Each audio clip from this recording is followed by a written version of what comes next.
எல்லாருக்கும் வணக்கம். இன்னைக்கு என்ன வீடியோல பார்க்க போறீங்கன்னா பூரி செய்யலான் இருக்கேன். ராகி பூரி தான் செய்யலான் இருக்கேன். ஒரே மாதிரி செய்யறதுக்கு சரி பூரி போடலாம்னு மழை வேற வந்துட்டு இருக்கு. ஏதோ சூடா சாப்பிடலான்னு சரி டிஃபனே செஞ்சிடலாம் அப்படின்ட்டு செஞ்சிட்டு இருக்கேன். மசாலா உருளைக்கிழங்கு மசாலா ரெடி பண்ணியாச்சு.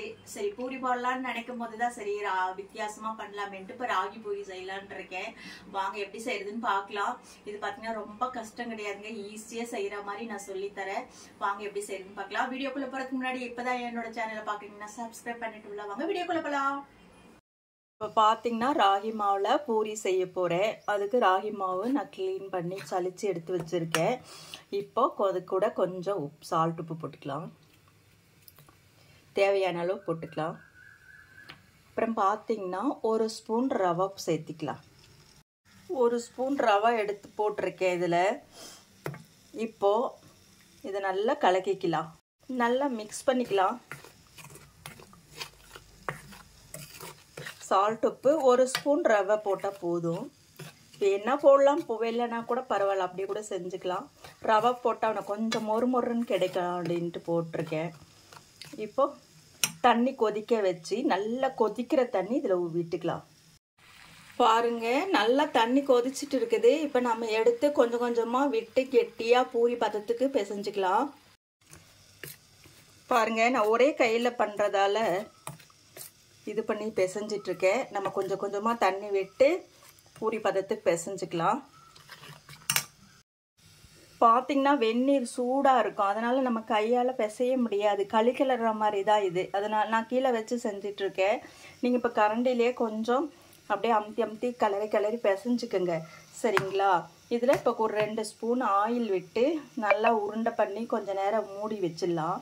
இப்போ கொஞ்சம் ஆறிடுச்சு, அதனால் கை வச்சு நம்ம பிசைஞ்சிக்கலாம். கொஞ்சம் எண்ணெய் விட்டுருக்கேன், ஒரு ஸ்பூனு. நீங்களே எண்ணெய் விட்டுக்குங்க.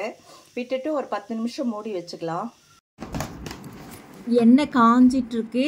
இப்போ நாம் பூரியை போட்டு எடுத்துக்கலாம்.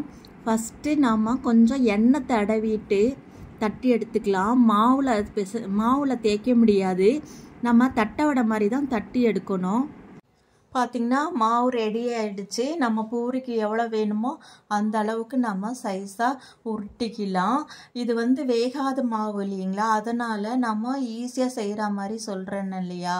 அதுக்கு என்னென்னா இந்த மாவு தான் நம்ம இப்போ எண்ணெய் தொட்டு வடை மாதிரி தட்ட போகிறோம். அதாவது தட்டை வடை மாதிரி தட்டி நம்ம செய்யலாம். அப்போ தான் உங்களுக்கு தட்டை வரும். எண்ணெய் தடவாமல் மாவில் தேய்க்க முடியாது, சரிங்களா?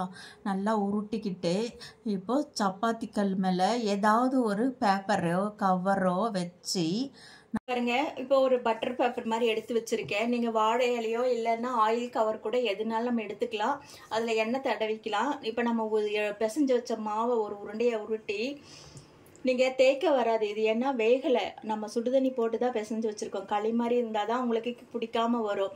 இப்போ நம்ம இந்த மாதிரி எடுக்கிறதால இப்போ நம்ம தட்டை விட செய்வோம் இல்லைங்களா, அந்த மாதிரி எண்ணெய் தொட்டு நமக்கு எவ்வளோ மெலிசா வேணுமோ எந்த அளவுக்கு வேணுமோ அந்த அளவுக்கு பண்ணி கையிலேயே ரவுண்டாக கூட இந்த மாதிரி பண்ணிவிட்டு அப்படியே நம்ம எண்ணெயில் போட்டு எடுத்துட வேண்டியதுதான். அவ்வளோதாங்க, ஈஸியான மெத்தடில் நம்ம ராகி பூரி செஞ்சுக்கலாம். வாங்க எண்ணெய் காஞ்சிட்ருக்கு, போட்டுடலாம்.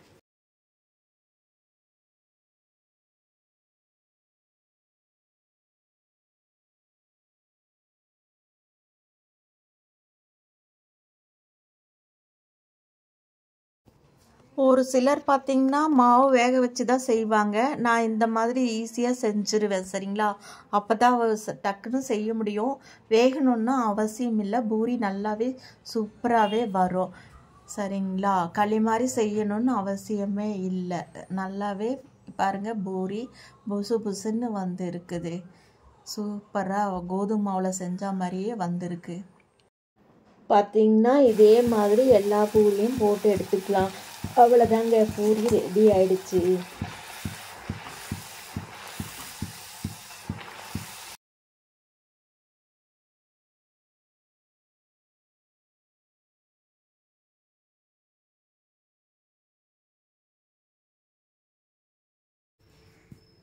பாருங்க ராகி மாவில் சூப்பராக பூரி செஞ்சாச்சு. மசாலா உருளைக்கிழங்கு மசாலா பண்ணி வச்சுருக்கேன். தேங்காய் சட்னி கூட இதுக்கு வச்சுக்கிட்டிங்கன்னா ரொம்ப நல்லாயிருக்கும்.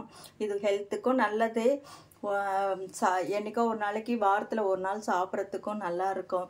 ஒரே மாதிரி பூரி செஞ்சு சாப்பிட்றதுக்கு ராகி மாவுலேயும் பூரி செஞ்சு சாப்பிட்லாம். சூப்பராக வந்திருக்கு பாருங்க, புசு புசுன்ட்டு.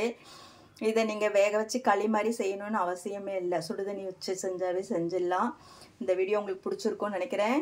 இப்போ பார்த்துருப்பீங்க பூரி எப்படி செய்யறதுன்னு. ஈஸியாக டக்குன்னு செஞ்சிடலாங்க. ஒரு 10 நிமிஷம் ஊற வச்சா கூட போதும், டக்குன்னு செஞ்சிடலாம்.